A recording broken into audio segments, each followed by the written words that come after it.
Okay, so this video is going to be on quadratic inequalities.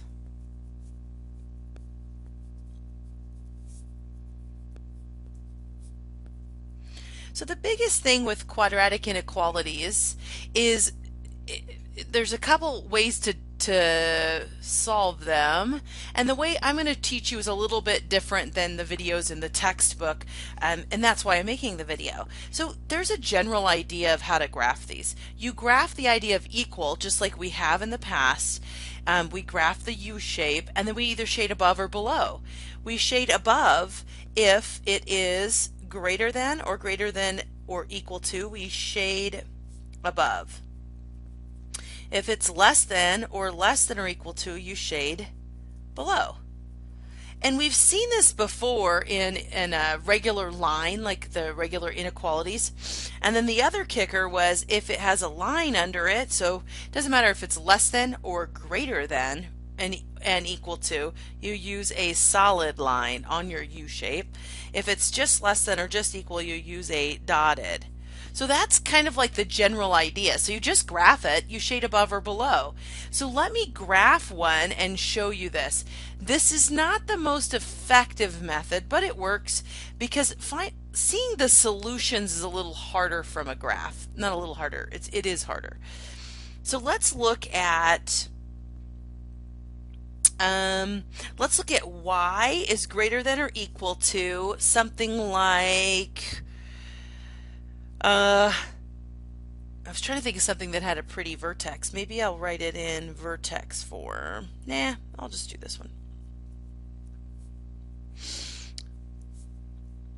Okay, so this one doesn't have a super pretty vertex, but hey, that's good for my example. So here's one where it's y is greater than or equal to. So we should know, okay, greater, we're going to shade above the object, and we also know it's a solid line when we draw our U shape. I always like to find the vertex first. And remember, the vertex is just a point where that U shape, right, comes up, or it could be this way at the top. So it's either the maximum or the minimum value, depending on it being upside down or right side up. So let's find this vertex. We actually have a formula. So when it's in this form, you don't see the vertex. When it's in vertex form, you just see it. You can write it down and you go from there. In this form, I can think of it as x is equal to just the x value, negative b over 2a. Then I have to put that answer into the formula to get the y. But I could easily see this one. Negative b means take the opposite sign of b. Well, b's already negative, so it's going to become 5, because the double negative makes it positive 5, over 2 times a. A is 2, so I get 5/4, which we could use the decimal as 1.25. Then I take 1.25 and I put it in here, so I square it, times it by 2, minus it by 5 times the number minus the 2. Whew. All I have to do is just plug that straight into my calculator like I see it. Y ends up equaling negative 5.125. All I did is plug this in, here and here, and then calculate that out. Okay, so there's our vertex. From our vertex on our x value, we got 1.25. I want one number on the left and one number on the right so that I can see the U shape pretty easily. So I thought, well, x, if I use 0 on the x, that is less than 1.25. And if I use 2, then I'm on the other side. So those are just, oops, I put the 2 in the wrong spot. And those are just the two numbers I decided to put in. Why did I do this? Well, once I know where the vertex is, if I use one number on each side, I can see the U shape in 3 points, and I don't have to keep working to try to get this U shape to happen. So if I put in 0 up here, 0 squared minus 5 times 0, this all becomes 0. 0 minus 2 is negative 2. Oh, I could have left that 2 there and just put a negative in front of it. Over here, I'm going to do 2. 2 squared is 4. 4 times 2 is 8. Minus 5 times 2 is 10. Minus the 2 actually ends up being negative 4. Okay, so I'm going to graph that.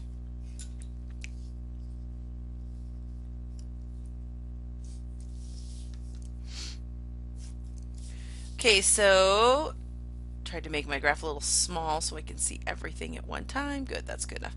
So I'm going to do the vertex at 1, 1, 2, 3, 4, 5. So a little over 1 and a little below 5 there. And that's our vertex. And then we know 0, negative 2 is on there, and we know 1, 2, negative 4. So you can see the graph is going to look something like this, and you want to shade above because it's greater than. So this section here would be representing above, and then it would continue up. So that's kind of the idea. What's hard about this is we're looking for x values that you can plug in to solve. They do make you graph a couple, so I definitely wanted to graph this. And you could use your graphing calculator. It would get you the U shape, but then you would have to transpose that or write that on your paper and shade above or below. The calculators that I have, I have a couple different versions. None of them graph the shading portion for you, but that's okay. You could shade above or below. So the values of x that make this thing work are a little harder to see.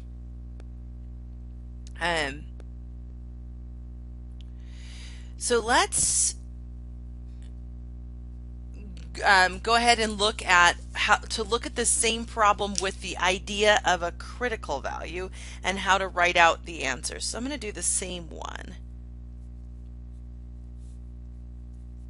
in a different way. So the way that I had actually never seen these graphed until more recently, I always saw the method I'm going to show you now to find the x, and they call it like the algebraic method or whatever you want to call it.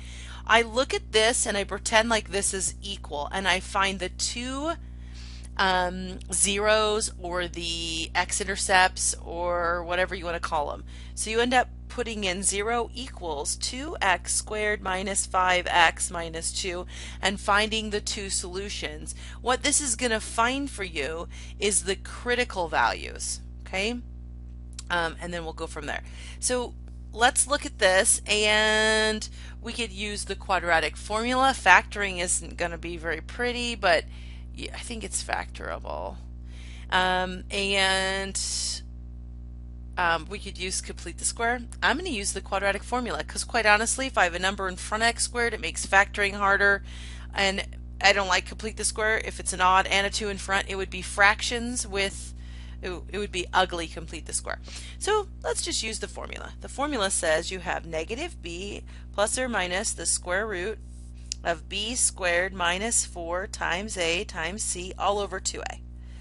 And so when I go to put this one in, I know a is 2, b is negative 5, and c is negative 2. Let's put those in. Negative b would become positive 5 plus or minus the square root of b squared is negative 5 squared. So I'm going to put that in as 25. I don't want to mess that up in my calculator. Negative 5 squared is 25. Minus 4 times a times c all over 2 times a. And I typically just take out my calculator and calculate under that radical there. So I'm going to go, okay, let's see, 25, 25, there we go, minus 4 times 2 times negative 2 would give me 41. So 5 plus or minus the square root of 41 over 4. Now, for this reason, I would really like a decimal. I don't want to leave it like this, although I could be done. I would like to go, okay, what are the actual solutions? What is 5 plus the square root of 41 in that parenthesis? It's this number, then divide it by 4. If you would have done that in the wrong order, you have to do the top before you divide. So you have to be very careful. So the two solutions I get are 2.85 and 5 minus the square root of 41 is this number divided by 4 would give me negative 0.35. If we look at our last graph, it crossed at almost 3 and almost 1, right? Well, almost a little over one, -1 here, and we got -3 and almost to 3. So you can see those. It's hard to see from the graph unless they were perfect, but these are my critical values. So I'm going to put these on a number line. I might have should have picked an example that didn't have decimals, but that's all right. A lot of yours will not have decimals. So if I'm thinking 0, 1, 2, and then there's 3, so 2.85 is somewhere in here, and then -0.35 is somewhere over here. So you have this value here and you have this value here. Here's how this works.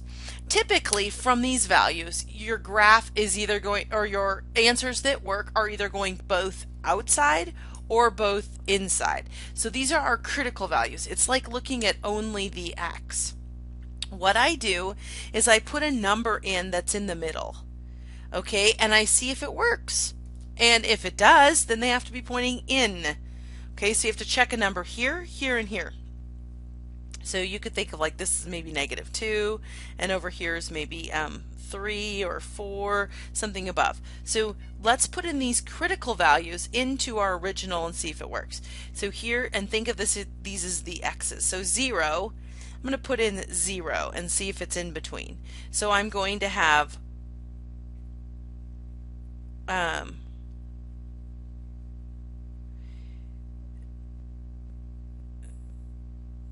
I'm going to have y is greater than or equal to, hang on just a sec, I'm going to have to come back to this.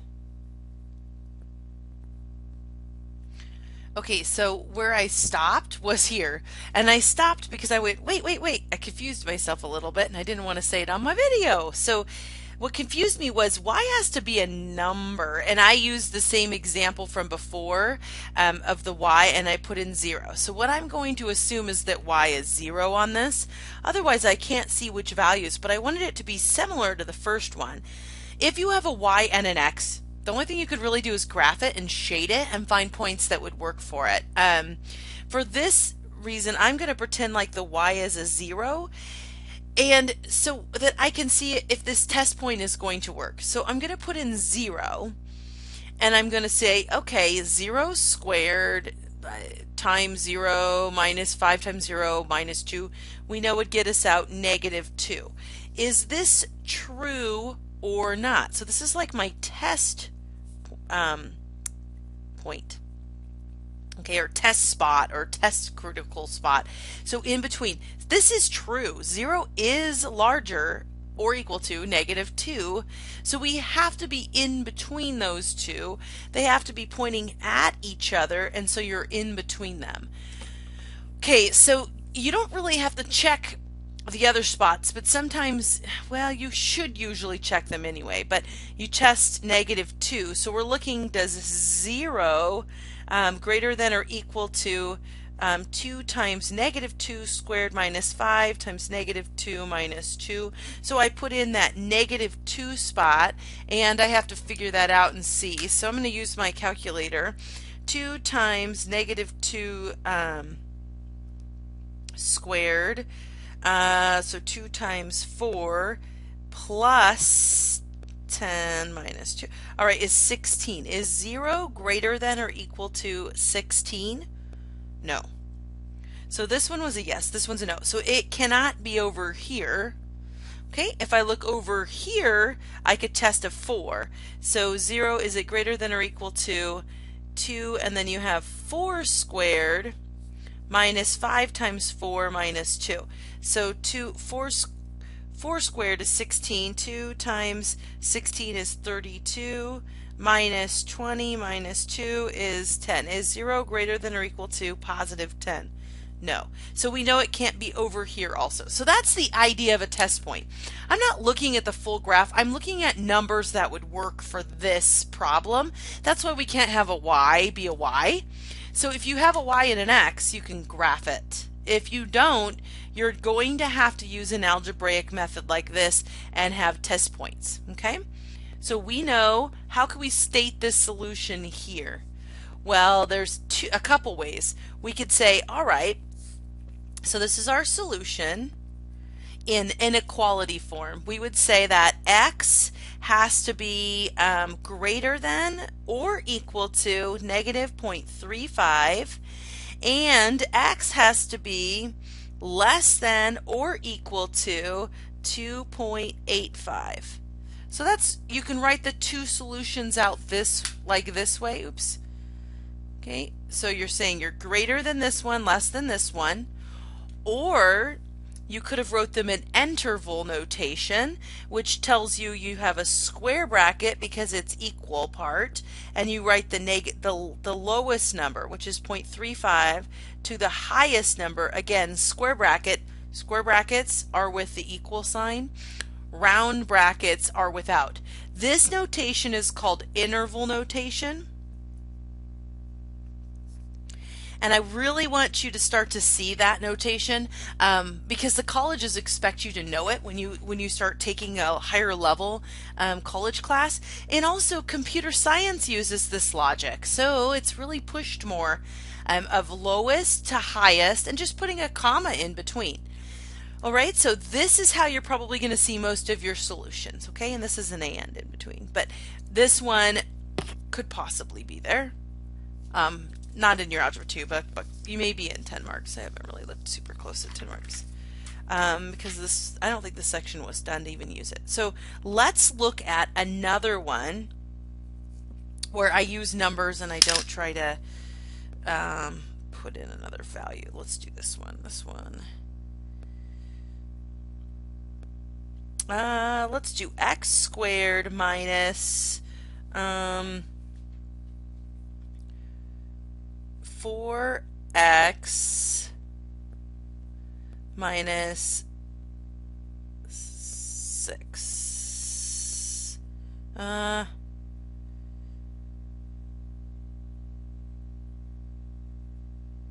Okay, so maybe not. Maybe I don't want to do the 6.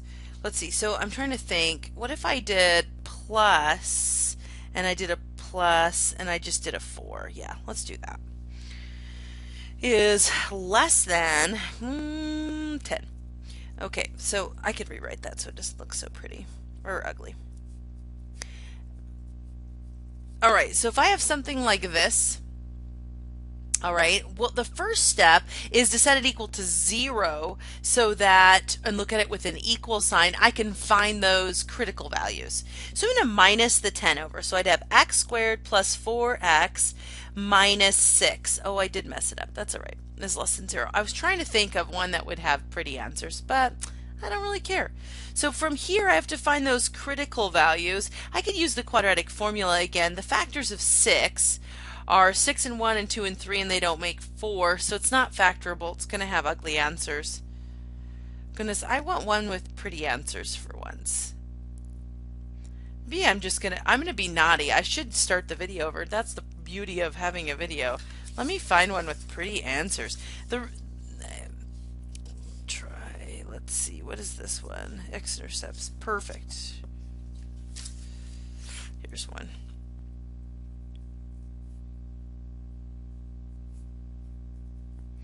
That's what I get for trying to make it up and not just opening the book and looking at an example. Okay, so if we see something like this, see how this is our symbol. It kind of looks like a 7. I didn't write it super well. It's a less than. We want to get everything to one side so it equals 0. So, or 0 is less than negative 2x squared minus 4x plus 6. So I'm adding the 6 over.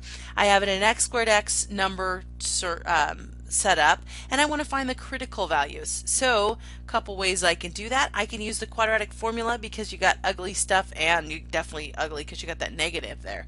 So I'm going to go ahead and use that. So negative b would be, okay, plus 4 because a double negative, plus or minus the square root of b squared. So negative 4 times negative 4 is going to give you 16 minus 4 times a. A is negative 2 times c, which is 6, all over 2 times a of negative 2. Okay, then from here, 4 is going to be plus or minus. Let's calculate out what's in that radical. Okay, so we're going to go 16 minus 4 times negative 2 times 6 would give me 64 all over negative 4. So we can do the square root of 64. So 4 plus or minus square root of 64 is 8 over negative 4. Remember to do the top part first. 4 plus 8. So 8 plus 4 is going to give us 12 negative force. And 4 minus 8 is going to give us negative 4 over negative 4. So what do our two critical values reduce to? They're going to reduce to a negative 3 and a positive 1. So our two critical values are negative 3 and positive 1. So from here, I'm going to think of a number line.